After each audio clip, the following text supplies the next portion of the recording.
அடுத்ததான் பொருத்தி விடை தேர்க. பேட்டன்ட். பேட்டன்ட்னா காப்புரிமை. டாக்குமெண்ட் ஆவணம். கல்ட் வணிக குழு. இரிகேஷன் பாசனம். அடுத்ததா அந்தும்பி பாடும் அதுபோல யாம் பாடி என்ற வரிகளின் ஆசிரியர் யார்?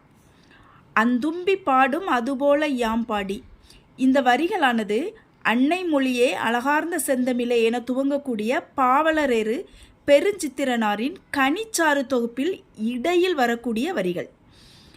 அந்தும்பி பாடும் அதுபோல யாம் பாடி என்ற வரிகளின் ஆசிரியர் விடை அ பாவலரேறு பெருஞ்சித்திரனார்.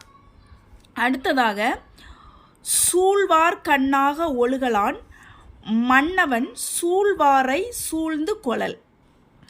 இக்குறளில் இடம்பெற்றுள்ள அணி. இதில் 4 ஆப்ஷன் கொடுத்துருக்காங்க.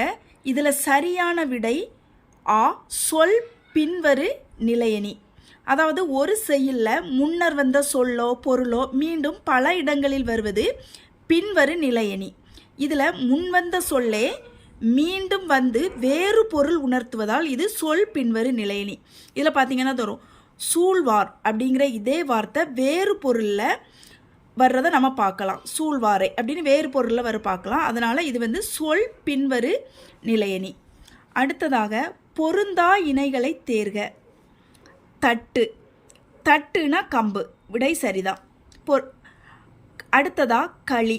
களி என்றால் இங்கே கேழ்வரகு அப்படின்னு கொடுத்துருக்காங்க. ஆனால் களினா கரும்பின் அடி அப்படின்னு அர்த்தம். ஸோ அப்போது இது பொருந்தாத விடை. அடுத்ததாக அடி. அடினா புளி வேம்பு இந்த முதலொன்று அடியை தான் நம்ம அப்படி அடின்னு சொல்லுவோம். இங்கே சோளம்னு கொடுத்துருக்காங்க. ஸோ இதுவும் தவறு தான். கலை மூங்கில் இது சரியான விடை. அப்போது இங்கே பொருந்தாத இணை அப்படின்னு நம்ம பார்த்தோன்னா இந்த 2, 3 தான். அப்போது இதுக்கு சரியான விடை அ 2, 3. அடுத்ததாக விகுதி பெற்ற தொழில் பெயர் எது? இதில் விடை பாருங்க. நடத்தல், பொறுத்தார், தொடுவானம், இரவு பகல் 4 ஆப்ஷன் கொடுத்துருக்காங்க. இதில் சரியான விடை அப்படின்னு பார்த்தீங்கன்னா நடத்தல். எப்படின்னா இந்த நடத்தல், உண்ணல், வாழ்வு, வாழ்க்கை போன்ற வார்த்தைகளில் பாருங்கள். நடத்தல் தல், உண்ணல் அல், வாழ்வு உ, கை வாழ்க்கை, வாழ்க்கையில் கை, இப்படி ஆகிய விகுதிகளோடு சேர்ந்து தொழில் பெயராக அமைஞ்சதுன்னா அதை நாம் என்ன சொல்லுவோம் அப்படின்னா விகுதி பெற்ற தொழில் பெயர்னு சொல்லுவோம். இதில் ஆல நடத்தல் தல் அப்படிங்கிற விகுதியை இது பெற்று தொழில் பெயராக அமைஞ்சிருக்கிறதுனால இந்த நடத்தலை நாம் விகுதி பெற்ற தொழில் பெயர் அப்படின்னு சொல்லுவோம். அடுத்ததாக சொல்லின் செல்வர் என்று அழைக்கப்படுபவர் யார்? சொல்லின் செல்வர் அப்படின்னாலே நமக்கு ஞாபகம் வரும் ராபி சேது பிள்ளை. ஆகவே சொல்லின் செல்வர் என்று அழைக்கப்படுபவர் யார் அப்படின்னா விடை இ ராபி சேது பிள்ளை. அடுத்ததாக நாம் ஏன் தமிழ் கற்க வேண்டும் என்னும் நூலின் ஆசிரியர் யார்? நாம் ஏன் தமிழ் கற்க வேண்டும் என்னும் நூலின் ஆசிரியர் விடை அ முனைவர் சேதுமணி மணியன். முனைவர் சேதுமணி மணியன்.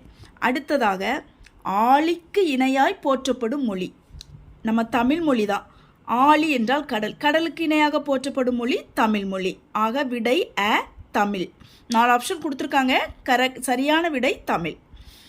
அடுத்ததாக டேஸ் இல்லவர் கண்ணிலர் கண்ணுடையார் டேஸ் இன்மையும் இல். இதில் பார்த்தீங்கன்னா 4 ஆப்ஷன் கொடுத்துருக்காங்க. கண்ணோட்டம், கண்ணுடையார், ஆ, கண்ணோட்டம், கண்ணோட்டம். இதில் சரியான விடைன்னு பார்த்தீங்கன்னா ஆ தான். கண்ணோட்டம், கண்ணோட்டம். அதாவது கண்ணோட்டம் இல்லவர் கண்ணிலர் கண்ணுடையார் கண்ணோட்டம் இன்மையும் இல்.